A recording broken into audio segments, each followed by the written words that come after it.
Raider Nation, good morning. It's Mitchell Renz here, host of the Raiders Report, with a lot to talk about. We're going to be getting into some DK Metcalf trade news from Dianna Russini, who has been all over this story. I think she's the number one person you got to look at when referring to DK Metcalf right now and the Las Vegas Raiders. And then we got some interesting notes from Albert Breer on Tre'von Moehrig, Mayer and Jakobi Meyers. So what we're going to be talking about today is what the DK Metcalf trade price is, because it is lowered. How much money is it going to take once a team trades for him? How much money are you going to have to pay him? What are some of the teams out there that could potentially make the deal? And then at the very, very end of today's show, I'm going to look at some Raiders trade ideas after all the reports around DK. But then also, I'm going to give you the updates on Moehrig, on Mayer, and on Jakobi Meyers. Reminder, hey man, hit that subscribe button, turn on those notifications. We're going to be live so many hours next week. And I know I'm at home right now.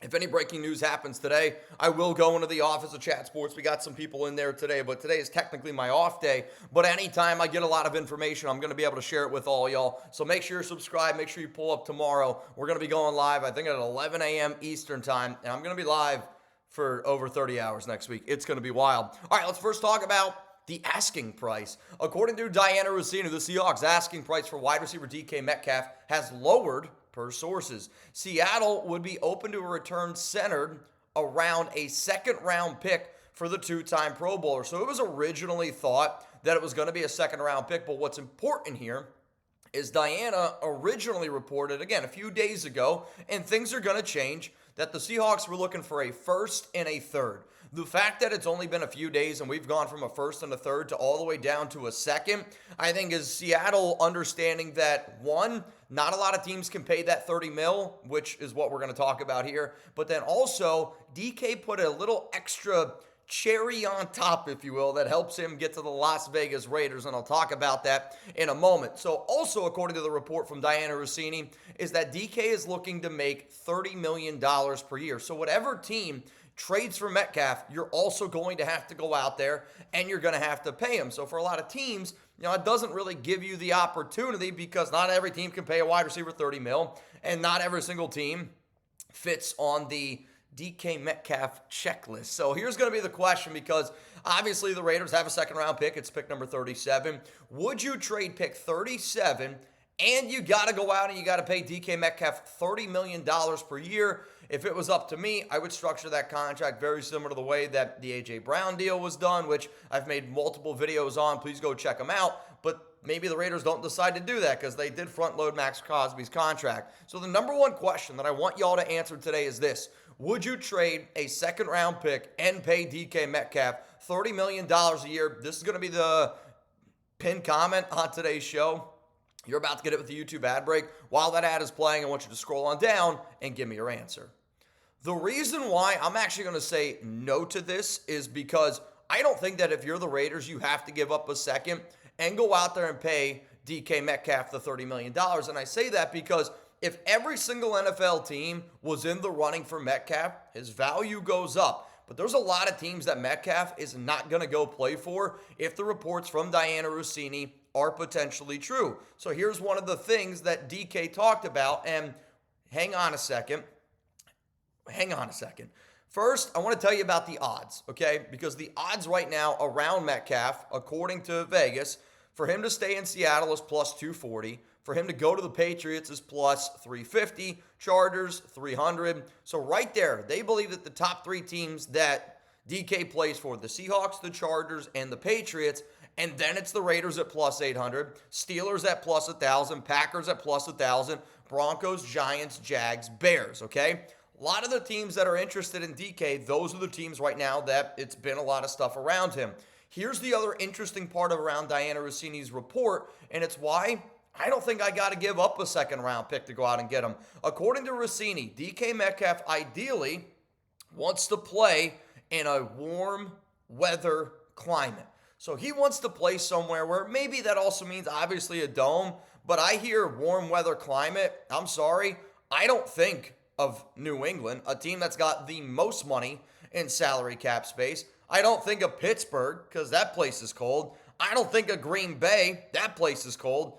Denver, it's not really a warm weather climate.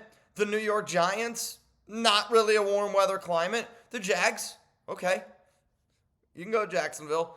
Chicago Bears, not a warm weather climate. So when I think really truly about the asking price, $30 million, how many teams are going to be able to give up that second round pick? And then also, he wants to play in a warm weather area. I would say right now, if all of those things that I just mentioned were true, the top three teams to trade for DK Metcalf are the Los Angeles Chargers, the Jacksonville Jaguars, and the Las Vegas Raiders. That's what I personally think.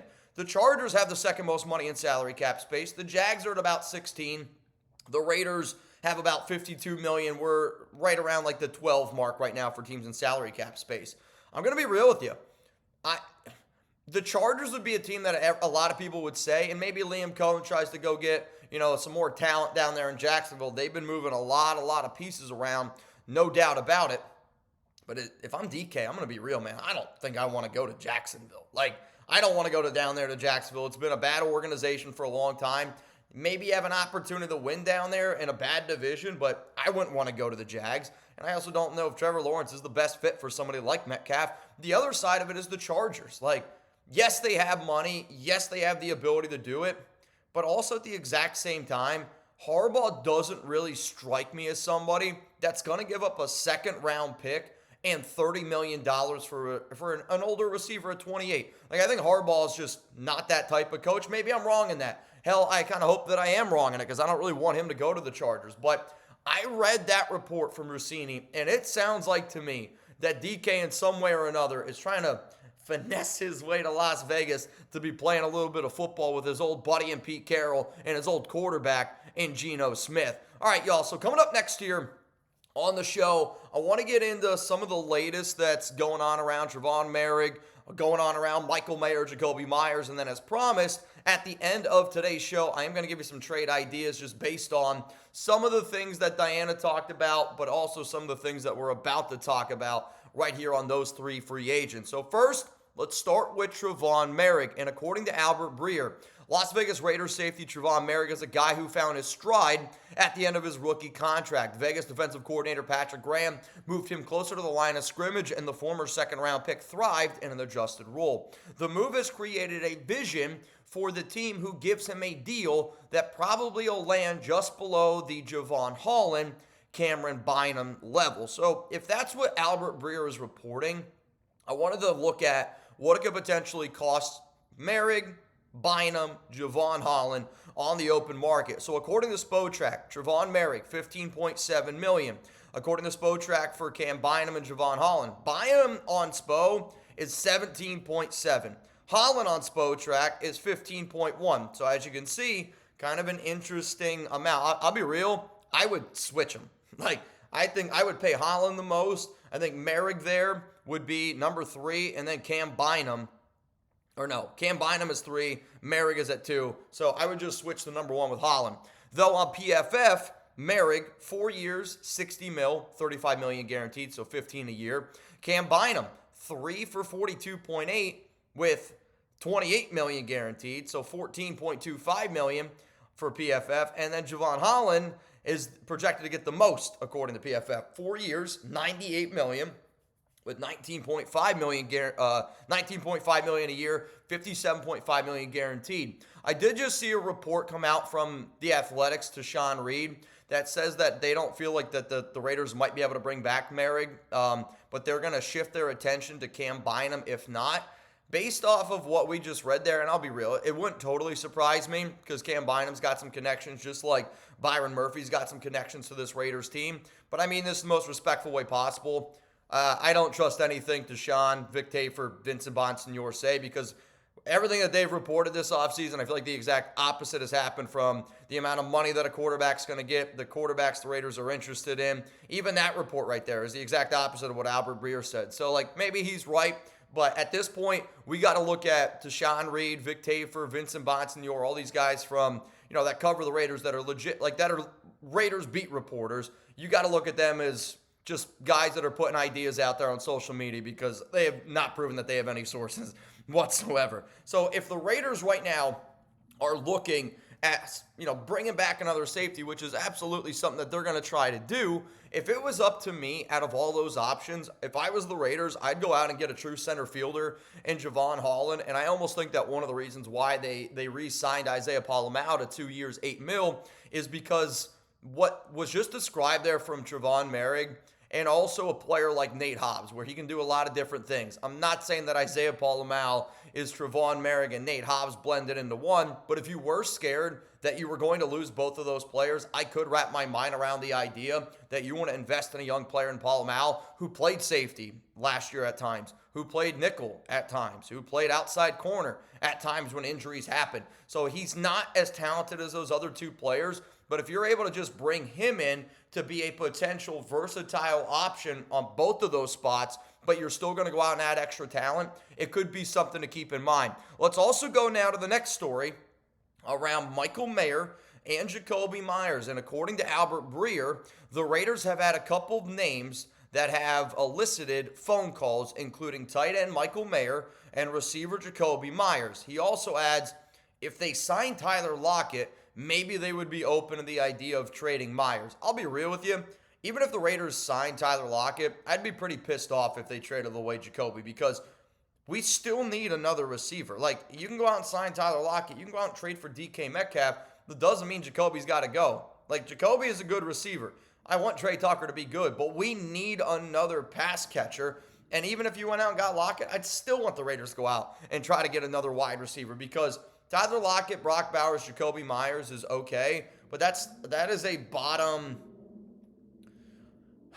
When you consider tight end and your top two receiving options, that's probably not a top 16 unit, and that's how much. And I even love Bowers and Jakobi. Now, if you get DK Metcalf, Jakobi Meyers, Brock Bowers, that's probably a top 6 unit overall, right? Like, that can be a greatly changed. I still think Chris Godwin would be in the realm of possibilities. But let's talk about these trade rumors, because I'm not really shocked that Michael Mayer is getting phone calls, and I'm really not shocked that Jakobi Meyers is kind of in this circle as well. He's got $0 million guaranteed left on his deal. It's a brand new regime, but I think what people are really failing to realize is Geno Smith is a really good quarterback for Jakobi Meyers' skill set, and the way that the Raiders are going to try to operate this season, Meyers is a phenomenal fit overall with this team. Now, if he's looking for more money and he wants a brand new contract because he's got $0 million guaranteed, then it totally changes this conversation, because I don't know if the Raiders are going to be able to restructure his contract. Maybe they give him an extension, backload it a little bit. Again, I don't know what they're going to do with some of these deals. But to me, it wouldn't shock me if Seattle is trying to trade for Jakobi by also giving up DK Metcalf. Like, that is a logical thing that I could see them doing. Also, on top of that, last season, one of the reasons why, and again, I've been trying to watch Geno tape, and I am going to try to put out a video later on today. I was going to do a Raiders mock draft today after the Geno Smith trade, but all of this stuff I just thought was more important, and quite frankly, I thought would be what I would want to hear about if I was a Raiders fan. If I'm wrong, I'm wrong on that, but it's all good. However, though, the Seahawks last year used a little bit more of 2 tight end sets, which they didn't do as much when Shane Waldron was the OC. It was a lot more of a spread offense. And I think because of Geno's success in Waldron's offense, you're going to see a lot of that similarity with Chip Kelly in this Raiders offense, which is definitely one of the things that I picked up on. So, who knows? Maybe the Seahawks are calling about Michael Mayer and Jakobi Meyers.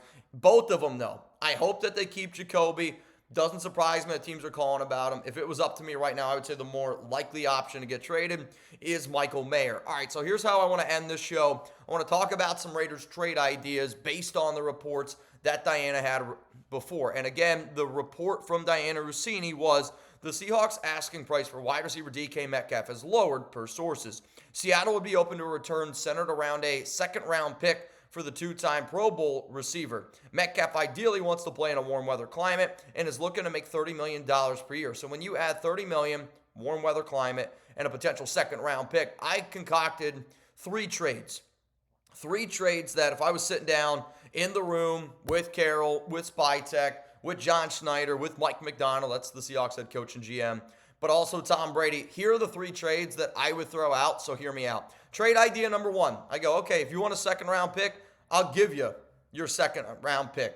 Second-round pick goes to Seattle. The Raiders in return get DK Metcalf, but I also want a 4th-round pick in return. And that 4th rounder is pick 137, which is 3 picks away from the 5th round, so it's not even all that late. I'll be real, when I'm looking at that deal, there's a part of me that even wants to say, all right, I kind of want another sixth on top of that, because I really do not think that the teams that are really truly interested in Metcalf, and it was reported probably last week that, Dianna was hearing some things about a team being interested, but it wasn't a team that DK was really thrilled about. I think that team was New England, because it's a cold weather climate and he don't really want to go there from what it sounds like. So if that's the case, let me know what you think. Trade idea number one, we get DK and we get a 4th round pick, so pick 137, and in return we send Seattle pick 37. So we'd also be able to try to get an extra receiver there, maybe for extra depth, or just, who knows, another running back if he could fall. Let's go to trade idea here, number 2. Raiders get DK Metcalf. The Seahawks get pick 68, so that is our 3rd round pick. And I'll also throw in Michael Mayer to be the cherry on top. Yeah, I don't want to really lose Mayer, but at the same time, I don't really want to lose that 2nd round pick. It would suck for the Raiders to not have any 3s, but there is a part of me that wonders, are the Raiders going to try to trade back from pick 6? And if you're a team that does try to trade back from pick 6, which I wouldn't be shocked, because when you listen to a lot of the reports, still sounds like the Raiders are interested in trading or in drafting a quarterback early on. I'll just continuously say that I think it's Shedeur Sanders based on the plan and based on what has happened around Geno. But if you are looking to draft Shedeur, I don't know if you have to take him at 6. So if you trade it back, you could probably recoup an extra 3rd. You might even be able to get a little bit more, and your guy Sanders could still be in there in the 3rd round. Or if you just wanted to trade back in general, there's still a lot of really talented people like a Jahdae Barron, a Will Johnson, I think could fall a little bit. Maybe M'Bow could fall a little bit. Hell, Will Campbell might even fall a little bit because of his shorter arms. Like, you could go in a lot of different directions, and I think a lot of people are also assuming Ashton Jeanty could be the pick, and Jeanty could be the pick. But if you trade back and you have all those other options, I think it's a lot easier to take Jeanty there instead of taking him at 6, because if you trade for DK and you spend $30 million and you give up a draft pick, it makes it harder for you to build a complete team, which is what would be needed if you're going to go out and get Ashton Jeanty. Though I did have somebody reach out to me this morning and said the Raiders are going to look to add a guard in free agency, but they are really confident in Jordan Meredith being like a backup, Alex Kappa, and Dylan Parham as a 3-guard rotation. So we'll see if they try to go out and spend big on a certain name, but from what I've understood, they're okay moving on from Andre James because they're confident in JPJ at center, but it's also because of the amount of confidence that they have in their guards in Dylan Parham, Jordan Meredith, Alex Kappa. You also have to remember that there were a lot of teams out there that viewed DJ Glaze as a guard. There were also a lot of teams that viewed Thayer Munford as a guard. So I think the Raiders believe that they have a lot more guard depth than what people think. So, all right, let's go to the final trade here. Last one is the Raiders get DK Metcalf, and this is my least favorite of the bunch. I'm just going to tell you that right now. It's the one that I don't really want to do, but at the same time, if they're interested in going out and getting a wide receiver, the only way that this trade happens to me is if Jakobi Meyers also wants a brand new contract. Like if he's like, why the hell are we trading for DK? You're paying him $30 million when, look at my contract right now, I got $0 million guaranteed. I also want money. So that's very important. This last trade is only Jakobi lets the Raiders know, I want a brand new contract as well, and I want to be paid more money. If that ends up happening, I'd say Raiders get DK Metcalf, the Seahawks get Jakobi Meyers, and the Las Vegas Raiders get a 5th round pick. What do you think? Yes?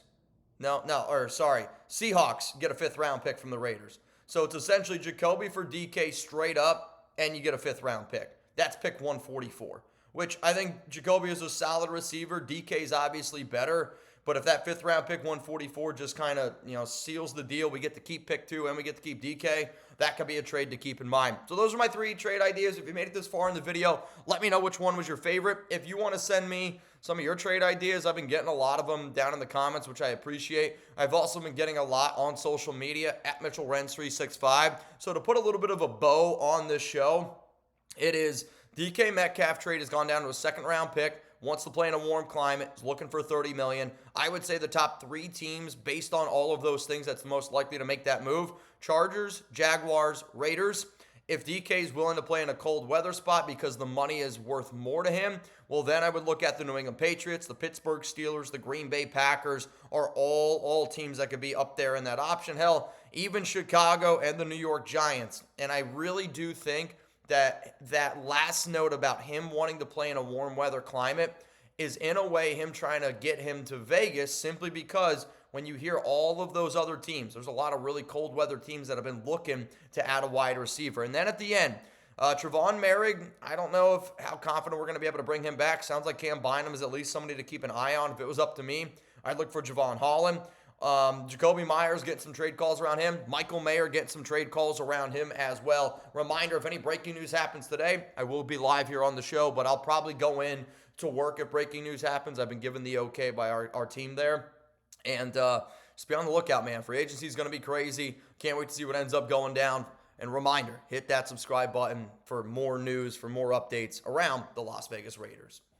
If you want even more content, I promise you, if you click this button right here, it's that sub button, I got you covered. I don't know what videos are going to pop up here. Usually one of them is like what YouTube thinks you're going to like. And then also there's a recommendation from me. So you can pick whatever video you want if you enjoyed this one. But if you made it 20 minutes into a video, I got to be doing something right around here. Appreciate all the love. I'll see you guys tomorrow. Be ready to get crazy on the Raiders Report.